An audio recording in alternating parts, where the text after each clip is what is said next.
Thank you for the question. So what do I mean by pre-qualify? This is what I mean.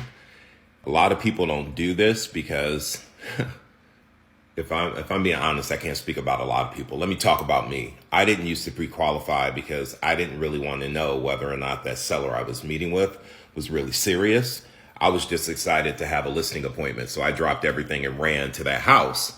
But what we should do, and what I started doing, and what I teach in my push training program, is that when someone says, come out and meet with me, I don't drop everything and go meet with them. I don't drop everything and run comparables and go meet with them. I say, before I come out, there are a few questions I need to go over with you. Can we do that right now? This will help me be better prepared and help us save some time at the meeting. They typically say yes.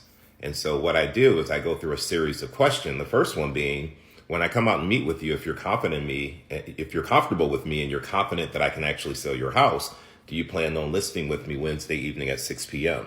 I want to know this because if it's a yes, that's great. If it's a no, I want to know what their questions and objections are. I'm not going to answer them during the pre-qualification, but I'm taking notes so that I can address those during my listing presentation, because an objection is really an unanswered question in the mind of a seller. So if I can find out what those objections are and cover them in my presentation, I'm good.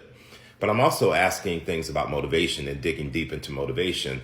I'm also asking, who else are they interviewing? So I know who my competition is and I can run comparables and stats with my competition. I'm asking, are all major decision makers going to be there so I don't have to present twice? I'm asking, how do I win with you, Mr. Mrs. Seller? How do I lose with you? Do I have your permission to be direct with you? How much do you want to list your home for? Right?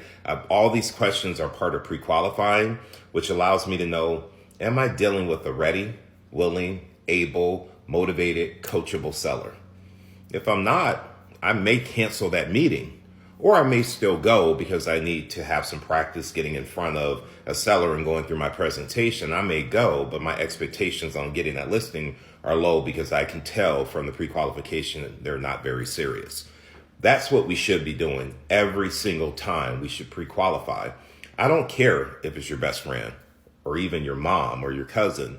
If you want them to treat you like a professional, you have to treat them like a client and go through every single step, every single time.